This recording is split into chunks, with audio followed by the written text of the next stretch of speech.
Ophelia Michaelides, and this is Healthy Cities in the SDG Era, a podcast about the Sustainable Development Goals and how research conducted by faculty and students at the University of Toronto is helping to achieve them. We're recording from Toronto, or Takaronto, which for thousands of years has been the traditional land of the Huron-Wendat, the Seneca, and the Mississaugas of the Credit. Today, this meeting space is still home to many Indigenous peoples from across Turtle Island, and we are grateful to have the opportunity to work on this land. In this episode, we'll look into SDG 7, which focuses on ensuring equal access to affordable, reliable, sustainable, and modern energy. Inequalities in accessing renewable and affordable energy are a major issue around the globe. 13% of the world's population still lack access to modern electricity, and 3 billion people still rely on burning wood, coal, or animal waste for cooking and heating. Pollution resulting from non-sustainable energy production is one of the major contributors to climate change, accounting for about 60% of global greenhouse gas emissions. Within Canada, Indigenous communities living on reserves often have limited access to natural gases and rely on expensive fossil fuels as a heating source. This not only increases their financial burden, but also results in poorer air quality. The resulting health inequities are further exacerbated by the lack of clean water in these communities due to outdated and/or dysfunctional water filtration systems available on reserves. Researchers across Toronto universities are tackling some of these issues by investigating novel solutions to increase the accessibility of clean water in an affordable way. In this episode, we'll speak with Dr. Marina Freire-Gormaly at York University on some current challenges in energy delivery across Canada and the concept of energy justice in the context of equity and sustainability. Then, we'll speak with Dr. Nitish Sarkar at the University of Toronto on clean energy and improving access to affordable, reliable, and sustainable energy, as well as applying novel techniques like machine learning to increase energy efficiency.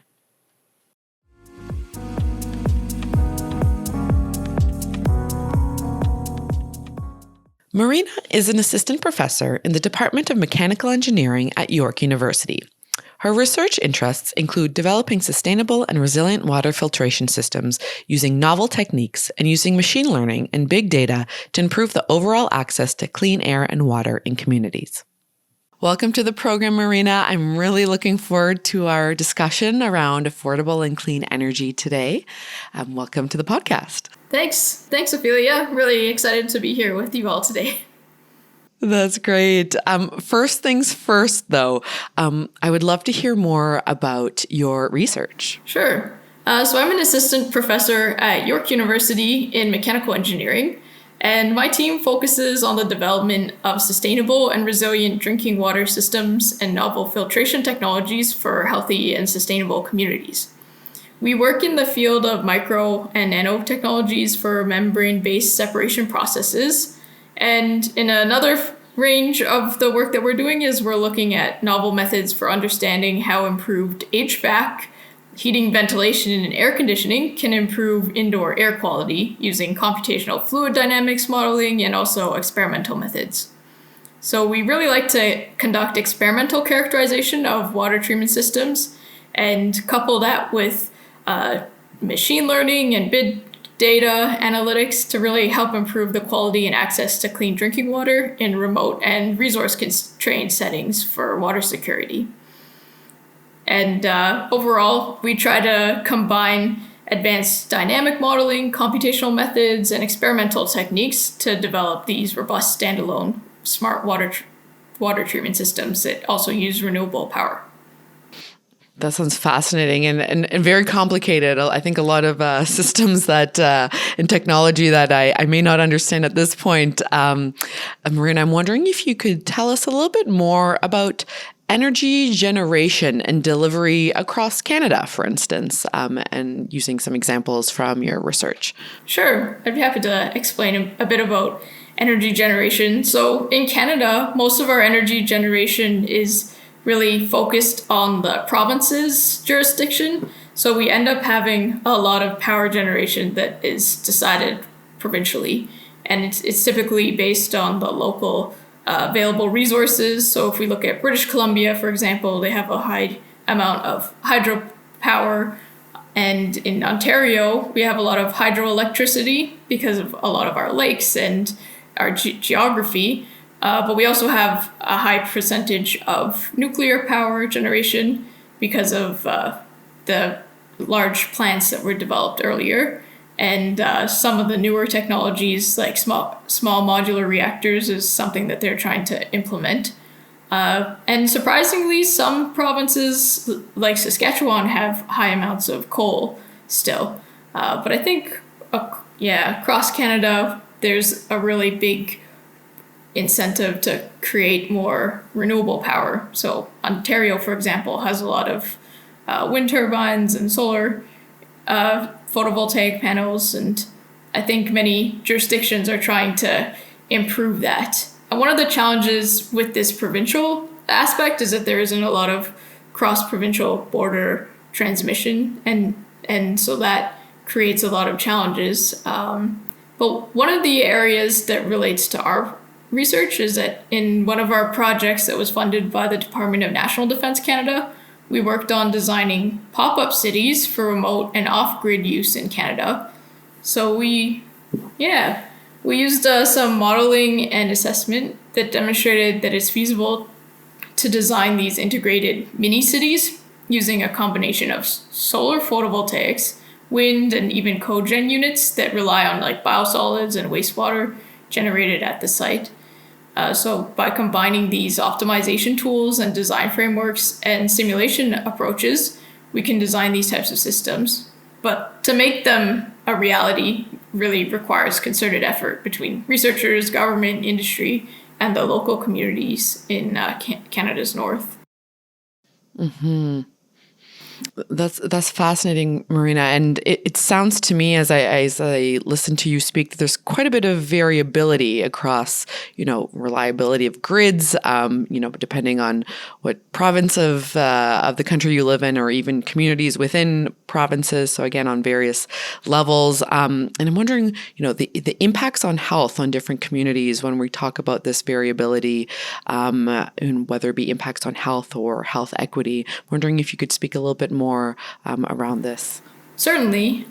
There's actually a really interesting story that I'd heard from an elder recently. So with climate change, it can also create a lot of challenges around the reliability of the grid. So if we have really huge storms or winds, this can result in power outages. So communities that are smaller and farther away from the central electricity grid can face the biggest challenges with grid reliability. So this Indigenous elder in British Columbia, she shared that her community had experienced a really long power outage that was extensive, about 3 days long, and it was in the fall, and it had been because of these high winds. And the challenge was that a lot of the community members rely on a lot of game meat for their food from hunting and fishing. And in the winter, then they store it in these freezers. But the challenge was that since it was fall, you still have that really high variability of temperatures. So they really need those freezers to keep them the food at a frozen state so it can last several months. And since they experienced this long power outage, then a lot of the meat spoiled. And that relates to their health because then they don't have enough animal protein sources, for example, and it's also very expensive to be buying alternatives. So this really points to the need for these high grid reliability and considering the impacts of climate change and how it can even impact different communities. Because sometimes when we're looking at how decisions get made in industry or in government, there's a lot of different factors that are being considered, like which part of the transmission line will get upgraded first, or which area needs it the most for different economic impacts or health impacts on communities. Mm-hmm. Mm-hmm. Clearly, there seems to be, significant challenges and opportunities, I would imagine, in achieving what sounds like energy justice here in Canada, which can inevitably, as you talk about, lead to inequitable impacts across communities when these challenges arise. I'm wondering if we can focus our attention just temporarily for a moment on a more global scale. So we talked a little bit about some of the challenges here in Canada, but as I understand, Marina, you also work on desalination systems. I'm wondering if you could tell us a little bit more around desalination systems and their impacts on health equity globally, for instance. Certainly. So my team works on these solar-powered and renewable-powered desalination systems for remote and off-grid communities. And these types of systems are so that typically some of these communities would rely on surface waters, which can cause a lot of diarrhea, or they might be using water directly from a brackish groundwater well. So because it's brackish, it means it has a lot of high amount of dissolved minerals. And then this can lead to hypertension or kidney stones and other negative health outcomes. So instead, we use these reverse osmosis membranes in these desalination systems. And one of the ideas is that instead of storing the electricity from the solar PV in batteries, which you end up having a lot of reduced amounts of electricity that ends up in all these conversion methods, why not store the final product that you want, which is the water? So that helps bring down the cost of the water significantly.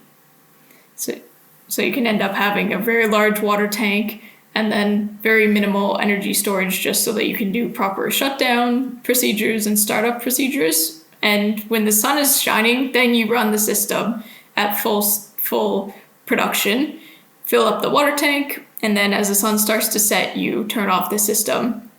And some of the research that we did earlier was to see what types of ways can we extend the life of these membranes by doing a quick wash before shutting it down and using very low concentrations of these antiscalants, which is a chemical to prevent the buildup of minerals and biological content on the surface of the membranes.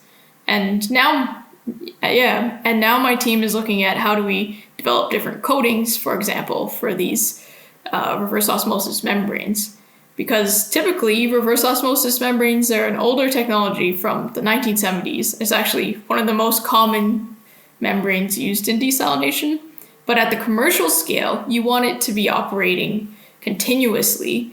And this intermittent nature of the solar or wind or other sources, it means that we're constantly turning it off. And then it sits in this stagnant water for extended periods of time.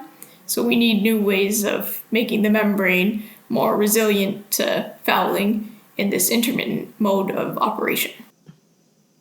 Mm-hmm. Mm-hmm. And I imagine these systems, I'm just curious whereabouts in the world you work to implement some of these systems that the technology seems very fascinating. Yeah, our first project was earlier in La Monclona, Mexico. And this community is on the Yucatan Peninsula, about 200 kilometers from the nearest other small community. So they were relying on these trucked water sources. And by the time it reaches their community, it was of questionable quality. So then this system was installed there. And my research was more on the lab scale and pilot scale for developing different methods of washing the membranes. And now I have a Ph.D. student who's working on developing a pilot scale study in Laos. So that's quite interesting because she wanted to focus on that community specifically. So we're setting up a pilot probably in the next 12 to 16 months. Oh, that's exciting. And clearly the applicability of this technology is very widespread, from Mexico to Laos, everyone drinks water after all. So that's very fascinating. And clearly a lot of the things you mentioned around the very real health impacts, of, unfit water sources are very real. And I think this, in thinking about some of your earlier descriptions of your research and reliability of the grid and quality of the water. We talk a lot about equitable distribution and what health equity looks like in these technologies that you apply. And again, going back to the concept of energy justice, why is energy justice important, and what can be done about it in your opinion? So I think energy justice is very crucial to creating access to all of these sustainable development goals. Because when we think about it, without energy, it becomes extremely difficult to access basic healthcare or education or clean water. So when I think about energy justice, it's really about improving the quality of life for as many people around the world as we can by giving them that basic access. We can't keep food without spoiling, without energy very easily. And if we think about even from a health perspective, one of the projects that's been quite interesting that we're been working on for a few years with capstone teams is looking at kidney dialysis. And a lot of communities in sub-Saharan Africa, for example, they have the highest rates of chronic kidney disease. But getting the treatment, once you have reached the point of chronic kidney disease, you need to be in a hospital almost once a week to have the treatment. So we wanted to develop, one of the teams worked on a portable hemodialysis machine for low-income countries. Yeah. And then another team was really looking at how can we even prevent chronic kidney disease in the first place, because a lot of people don't even realize that they might have too much salt intake or different risk factors. So how can we raise community awareness so that you can prevent it in the first place? Of course, yes. It's very much the ethos of public health. Yes, exactly. Yes, exactly. That's amazing. And I'm wondering, Marina, I mean, all the things that you talk about are so important and so applicable on the local and global scales. Thinking, how can students be it they in public health or engineering, how can they get involved in advocating for, the development of solutions for society's, growing sustainability challenges, as you mentioned? I would be curious to hear some of your thoughts on that. Yeah, I think it's always great for students and also just the general public to get involved.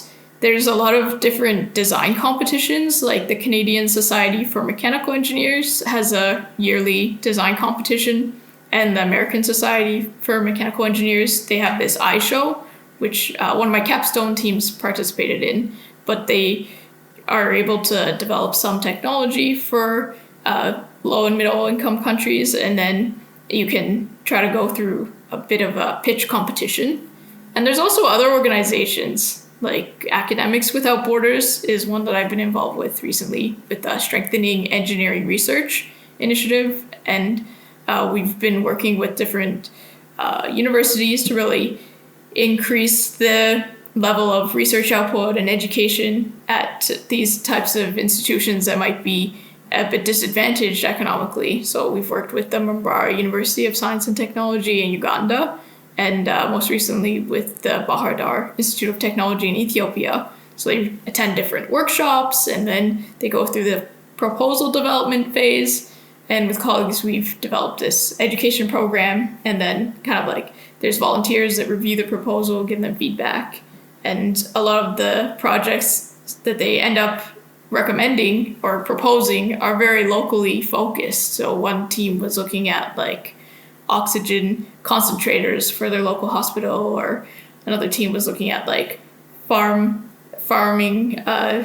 technologies for livestock to monitor the diseases between the different cattle and as they spread, like the Ugandan government wants to make sure that they can contain any illnesses, but they don't have the data. So they need these new tags that they can work on and develop from an engineering perspective. And there's also some exciting things with like citizen science.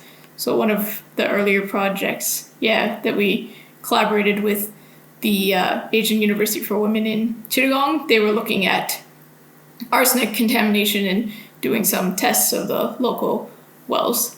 So I think it's also really useful to reach out to policymakers and also get involved in your local and broader community. Sometimes you don't even know what's out there. Like maybe Engineers Without Borders at your school has something going on, or listening to podcasts. But then I think taking action is the best route after you've gotten some neat ideas. And of course, reaching out to researchers. We always need more members of our team. So always happy to connect on LinkedIn or Twitter or through my website and emails. That's great. So I'm so happy to hear so many opportunities to engage, and especially so many, locally driven solutions, I think are an important part of that. Marina, I really appreciate learning so much about your research today. I want to thank you for being on today's podcast and for sharing your really important insights with us today. My pleasure. I'm not sure if I mentioned this, but some of our research also intersects really well with public health on the COVID-19 aerosol transmission. So I wonder if I should share a bit about that. Yes, we'd love to, actually. You very much feel free, and we can also include some in our show notes as well if you have any resources that you want to share.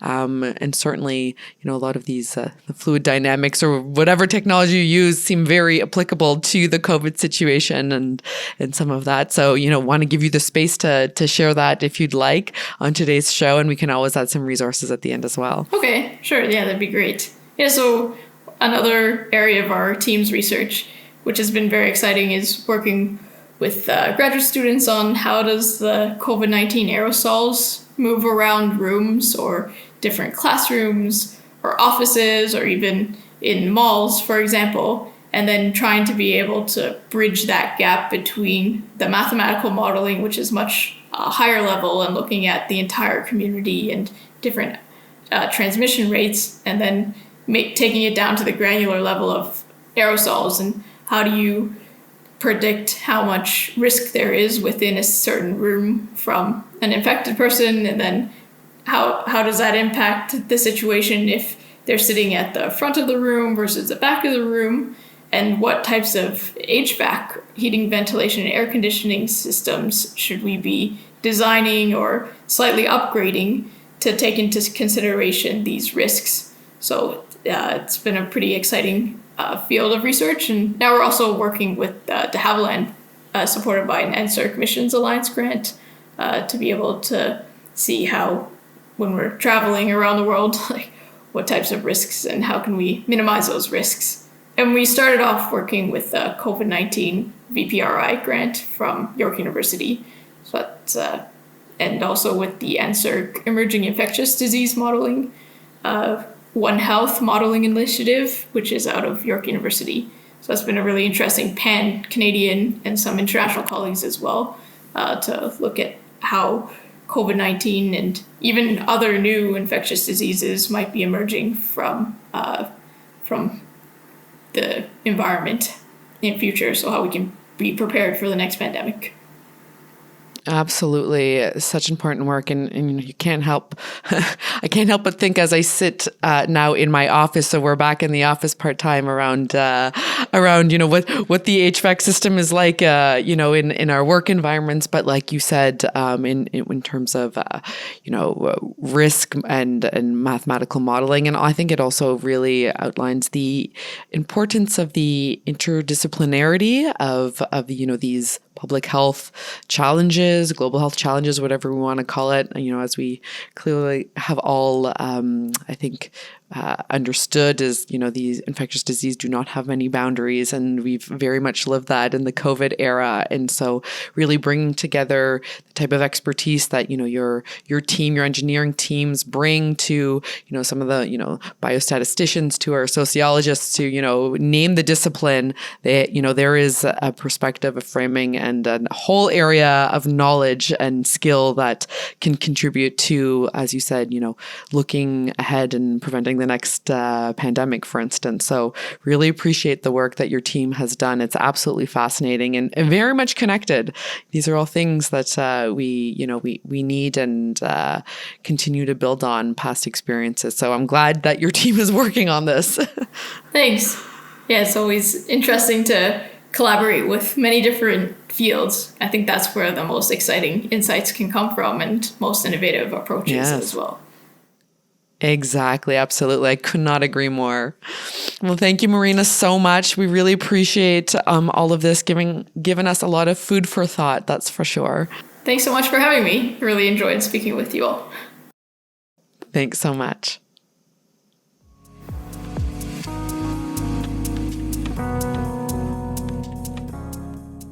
Nitish is a mechanical engineer and a postdoctoral researcher at the Centre of Global Engineering at the University of Toronto. His research aims to develop innovative technologies that increase sustainability and accessibility to clean water and energy. Hi, Nitish. Welcome to the program, and thank you so much for taking the time to speak with us today. Oh, thank you so much for having me. It's fantastic. Nitish, to begin, please tell us a little bit about your research. Yeah, thank you. So I'm a postdoctoral researcher at the Center for Global Engineering at the University of Toronto. And basically, I'm a mechanical engineer who is working on adoption of novel clean water and energy technologies designed for low-resource communities. For example, you can assume that more than 1 billion people in the world do not have access to safe drinking water. And in many cases, we have seen that although we have water resources or technologies to produce potable water, they often do not get implemented because due to lack of energy access. So it's more like an interconnected problem. And these issues are even more significant in low and middle income countries of the global south. So if we want to support water capture and treatment technologies via renewables, that would be a really viable solution. But because they're really intermittent in nature, it adds on to the existing complexity of the water energy nexus. And it's also making the maintainability of these systems really complicated. So what I do on my part is I try to identify those complexities, like exactly how they can inhibit the adoption of those technologies and what would be the appropriate approaches to solve those problems. Mm-hmm. It's just, that's fascinating. You touched upon already so many complex and interconnected issues there. I'm wondering, as you've been conducting your research, what are, in your opinion, some significant existing issues regarding sustainable energy, whether it be specific to Canada or a more global context? I'd be interested to know more about that. That's a great question, actually. No, it depends really on how you define sustainability in the energy sector. And there is no one single answer, as you can understand. So if we think about sustainability in terms of reliable energy access, in that case, it can be thought about, or it can be split into two halves. One is energy access, the other would be energy affordability. So while Canada is doing good in terms of having energy access to everyone, but in terms of affordability, we're not doing that great. So you can still find energy poor households in Canada, especially in the Atlantic region, with more than 20% of the people are below the energy poverty line. Now, I should note that the energy poverty line means that those households have high home income or home energy cost burdens compared to the rest of the Canada. So they're paying more than 6% of their after-tax income for their household energy needs. And moreover, energy accessibility issues are still existing among Indigenous communities of Canada. Now, if you zoom out and kind of look into the entire world, both of these challenges are even more acute, because most of them are still dealing with sustainable, reliable, and affordable energy access on the first hand, and then they have to solve that affordability issues. Now, kind of on the other end of the spectrum, if you think about sustainability in terms of whether or not we are producing those energies from low carbon resources, or whether or not we are producing greenhouse gas as a byproduct, in that case, it's a different game, right? So in that case, we have to think about whether or not our energy sources are renewable or low carbon, whether or not we are producing energy from fossil fuel resources. So that is another big challenge. Luckily, we have this Paris Climate Agreement. We are trying to reach that 2050 net zero decarbonization goal. But yeah, we're still a long road away from that. Nitish, in your answer there, I heard a lot about sustainability, around accessibility, affordability, and I also hear a very strong thread around equity. You raise this important point around equity, and how does equity play a role in accessing and improving access to affordable, reliable, sustainable energy that you mentioned previously? Right. So equity is probably, in my view, it is the most critical point of the Sustainable Development Goal 7 that we have. So if you read into the Sustainable Development Goal 7 by UN, you'll see it states that ensure access to affordable, reliable, sustainable, and modern energy for all. Now, in this case, if you want to see the progress of or measure the progress of the goal, the indicator states that the indicator actually wants to achieve energy access in terms of 50 kilowatt hour per person per year in rural areas.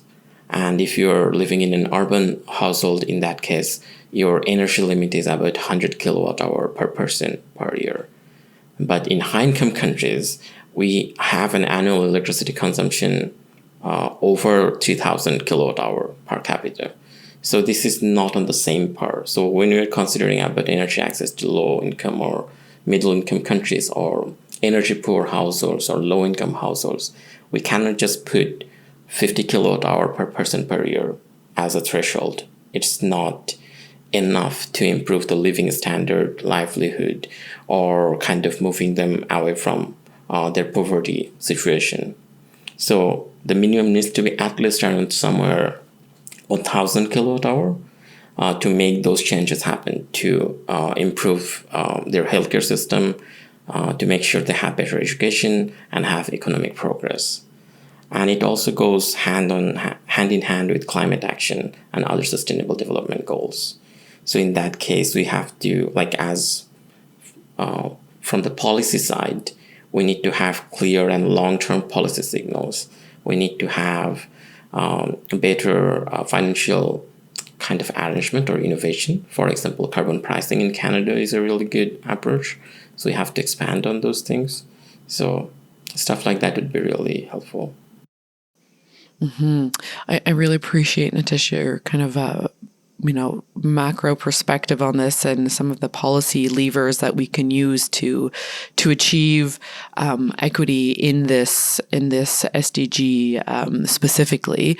And in that vein, I'm wondering if I suspect there are also tools on the more micro level that we can use to achieve these goals. How can, for instance, something like machine learning approaches be applied in generating and delivering renewable energy more equitably, for instance? That's actually a great point, because in the energy sector, machine learning can be thought of as part of the digitalization of the technology. So whenever we're talking about energy systems, so we're not just talking about electrification of our households, we're also talking about electrification of the transport industry or the heavy industries, all of those things, right? So in those cases, we can actually make our grid systems smarter. So we can design smart grid systems where you will have your EV or your electric vehicle charged at at a time when your grid system is not at a very, very high load. So you can use machine learning tools to design a smart demand response system so that your EV is charging when no one else is using the electricity, like between 12 a.m. and 6 a.m. in the morning, right? So those are the things, like in those kind of demand response management or smart grid management, machine learning tools can be really, really valuable. Also, so this is a really high-end use of machine learning technologies in developed countries, where we already started seeing talks about smart grid management, or kind of the initial points to design smart grids. Now, if you move into low resource communities, machine learning can also help. So we are more or less all familiar with the crypto trend, or NFTs, which uses blockchain-based systems. So you can use basically the same technology to design peer-to-peer solar home systems. So if I am living in a remote community and I have affordability of using a solar home system, but my neighbor doesn't have that opportunity, I can actually sell my excess energy to that neighbor using these peer-to-peer connectivity programs. So people are still already making these really comprehensive tools, like these peer-to-peer machine learning based solar share systems. So which are, I think, a really cool initiative in terms of seeing or using machine learning to solve critical problems in low resource communities. That's very fascinating. I had no idea that was possible. And it's so encouraging to hear, a lot of these tools bridging the gap between, real world problems and some very tangible approaches that are being worked on in engineering labs, for instance. Nitish, thank you so much for sharing your research with us today, and for giving us some important things to consider when reimagining what clean and affordable energy looks like here in Canada, but also, as you mentioned, in a lot of other contexts and settings around the world. Really appreciate you taking the time to be on our podcast today. Yeah, no worries, and thanks for having me today.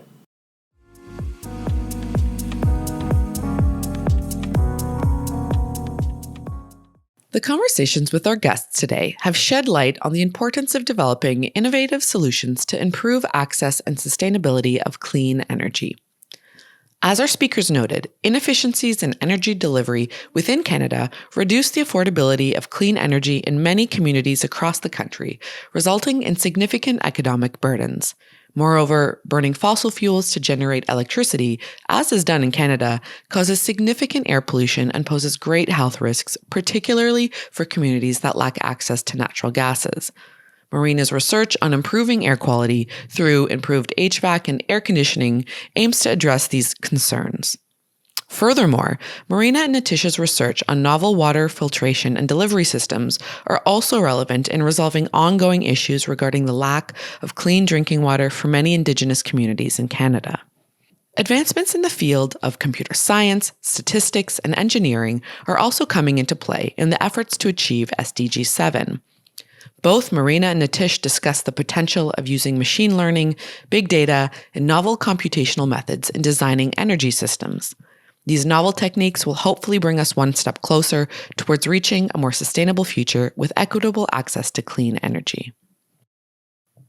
Healthy Cities in the SDG Era is made with the support of the School of Cities at the University of Toronto, whose mission is to bring urban-focused researchers, educators, students, practitioners, and the public together to explore and address complex urban challenges. We would love to hear your thoughts on Healthy Cities in the SDG Era. If you enjoyed this episode, please rate, subscribe, and share to help others find this series. You can find Healthy Cities in the SDG Era on Spotify, Apple Podcasts, and the Darlington School of Public Health's YouTube page, as well as our Centre for Global Health website. Join us for a final episode where we'll wrap up our series on the SDGs and Healthy Cities. Thank you for tuning in, and we look forward to speaking soon. Take care.